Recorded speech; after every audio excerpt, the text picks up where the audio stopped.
Well, you knew you'd be getting a bathroom video after this one, didn't you? Yeah. All this week we spent thinking about, we're going to get bowl eligible. We're going to win the Big Ten West. We couldn't even fucking beat Michigan State, a team that honestly I didn't think we had any chance of losing to. And I think that feeling was everywhere, apparently including our entire team. Because if I had to pick one word for this game, that word would be uninspired, because that's what it looked like. And I don't mean the defense or the offense, the special teams. I mean all of those and the coaching staff. Because I'll start with the coaching staff. We could talk all for hours about the quarterback situation. And those are certainly conversations I'm sure everybody's going to have this week. But I guess the biggest question I would have for the coaching staff is this. Why the fuck did you put Billy Kemp out there to field the ball inside the 10 on punts? And then you suddenly get into a desperate situation where you need something to happen, and you put Ethan Nation back to actually try to return a punt. You're giving up free yardage by having a guy out on the field that is injured, and he wasn't going to return any. What is the point of that? Why were you even doing that? And maybe Matt Rule will do some huffy post-game press conference where he talks about his team. He really needs to take kind of responsibility for this one, I think, himself.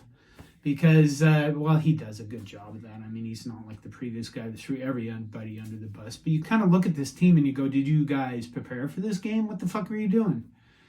Michigan State's offense played a lot better, I think, than we expected them to. Both their quarterbacks could actually throw the ball to their receivers and have them catch it. That's kind of interesting, isn't it? Kind of an interesting concept in football where you have a quarterback that can throw the ball pretty much on target to his receivers most of the time.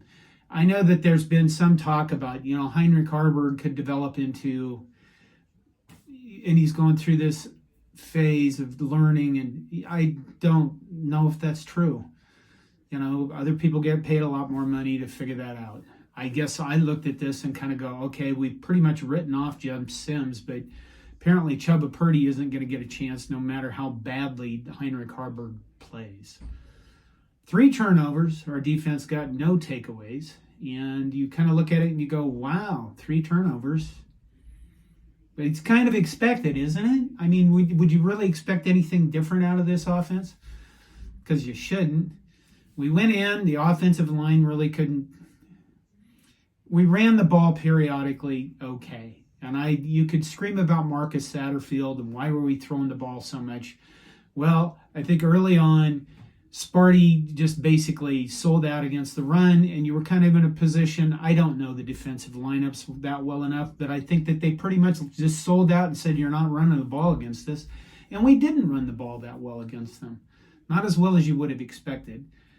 We had an offensive line that really was pretty offensive, but really couldn't get any push.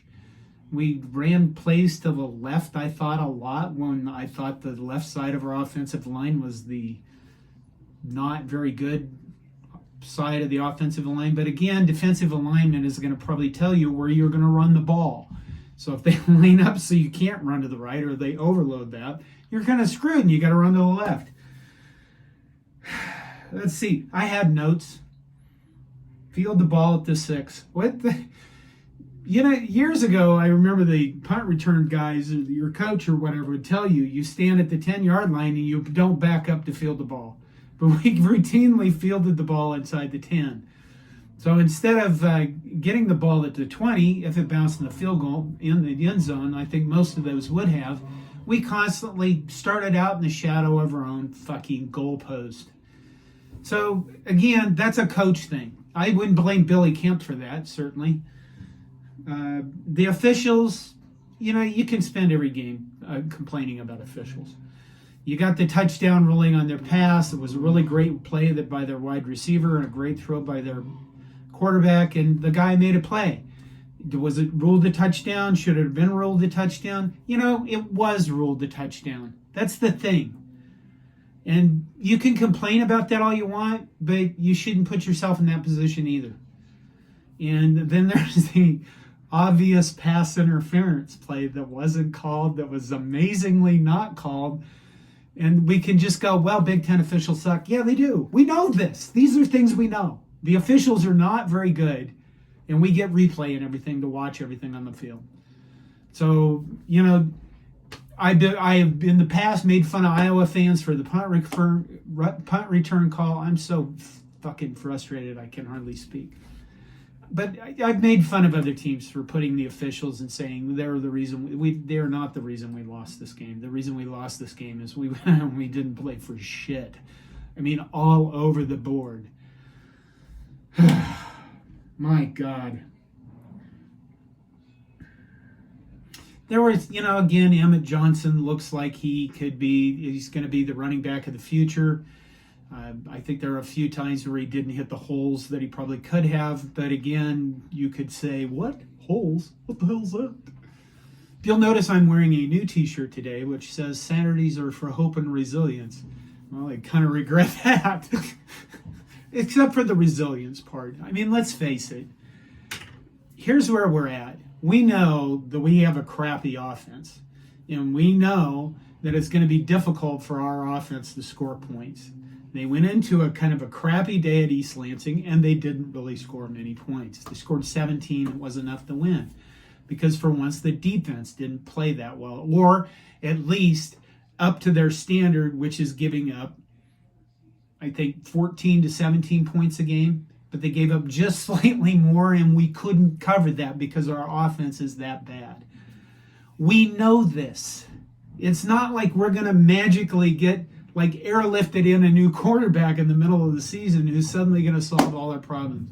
We're not going to magically get new offensive linemen that are going to solve all our problems. This is the team we have.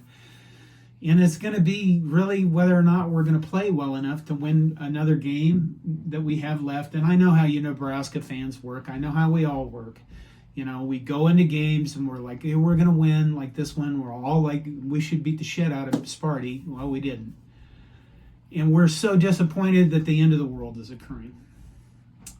Well, we don't have we don't have juggernauts in front of us for the rest of the season. Maryland was falling apart. Wisconsin was losing to Indiana as I walked into the bathroom. Maybe they've lost already. I don't know. Iowa doesn't have an offense. Who knows what's going to happen the rest of the season? That's why Matt Rule does this: take it one game at a time, go 1-0. And this week we didn't even manage to go 1-0. I'm interested in hearing your thoughts on, I don't know, what you think, I guess, because I'm always interested in hearing from Husker fans. I know it's not going to be pleasant, it's not going to be pretty, and this is one of those games where all the negative people come out and they're like, I told you you'd lose, I told you you'd never be a bowl game, and you have to literally just ignore all the negativity and go on with your life. So what do you say about this one? Well, it's a loss, and it's an unfortunate loss, because it was really exciting coming into this game thinking you just had a sure win. And that's what we get for thinking about sure wins with this team. They don't exist. So I don't know what else to say. I think that's it. Uninspired, disappointing, a lot of negative words you could use. I would say there is one different than this in the past. I know I had the catchphrase, there is no hope, fuck everything. Well, I think with this new coaching staff, we have to change that to, yeah, there is hope. Saturdays are for hope and resilience. And especially today, it's that bottom word, it's resilience.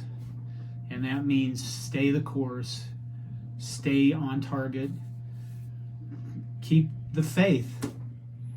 I thank you all for your support. Don't let it ruin your week. Take care of yourselves and go Big Red. Man, my bathroom's getting really upset with me.